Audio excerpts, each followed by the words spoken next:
1,000 horsepower and big tires, big wheels to gain that traction and of course the speed. So I've taken a different approach. So what we've done is we've gone through performance through lightweight. So the unibody still remains steel, which is the structure and the chassis of the vehicle, but all the closure parts are fiberglass or carbon fiber. So this is to actually reduce the weight. We are trying to target about 1,100 kilos or maybe slightly under that. And what is unique about this is we are actually packaging it with 15-inch wheel.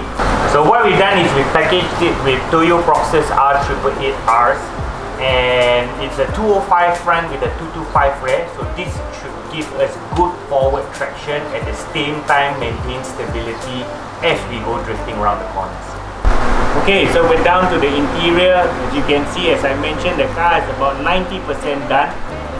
We have more or less completed the interior, but it's still missing that final 10%. So as you can see, we still got the roll cage wrapped up as the guys are still continuing work. But what we have is a very simple interior build. This is what I like about my cars. So nothing too fancy, but it has all the right switches and equipment that's needed for the activities we're doing. And with this car, we are drifting. We've lightened the car, or basically the wiring harness, we've lightened it, and we've taken out all the unnecessary additional equipment that's needed from the car. Everything's now controlled via switches. So from the fans, from the lights, the signal lights, the wipers, all that is controlled by switches so that we can reduce the overall weight of the car. There's nothing else except the handbrake and the gear knob. And of course, we'll get on our race steering wheel once the car is completed and ready to test. Last but not least is the fueling system. So as I mentioned, performance through lightweight. So one of the areas which we wanted to lighten up was the fuel tank. So we're now running a 30-liter fuel cell versus a steel 55-liter tank, which actually comes standard in the Sylvia. So this would help in terms of reducing the weight and of course helping us getting that 50-50 balance which we are trying to achieve out of the vehicle so that we have maximum performance while we're drifting. Last but not least is the powertrain unit. So we've kept it as simple as possible. We're still running the SR20 DET. It's a similar setup to what we ran in Formula Drift Qatar back in 2001. So it's capable of about 400 wheel horsepower, but we're starting way lower than that at about 350 to 360 wheel horsepower, and then we'll try and match it all up together with the traction which we have.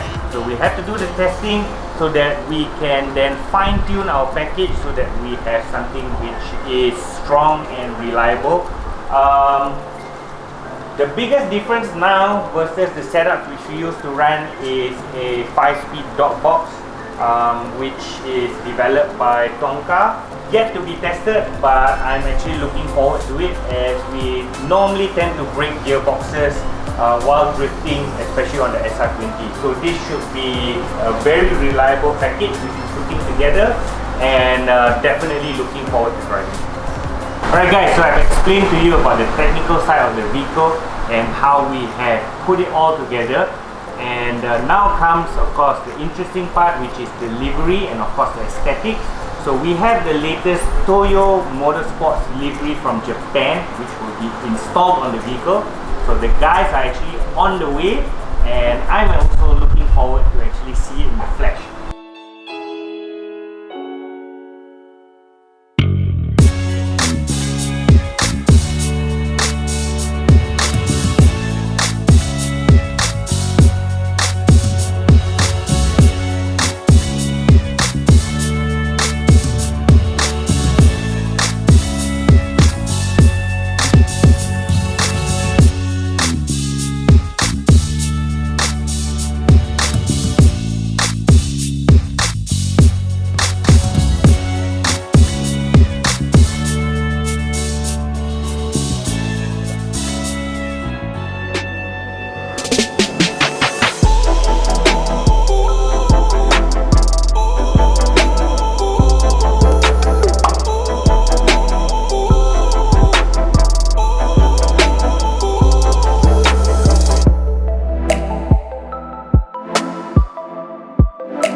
Okay guys, so we've reached the end of our build, and this is the final product, our 180SX wrapped in Toyo tire stickers, and looking forward to actually driving it. It's been a great building process, and again, I hope you enjoyed the video as well as the product which we have here today. Looking forward to drifting it.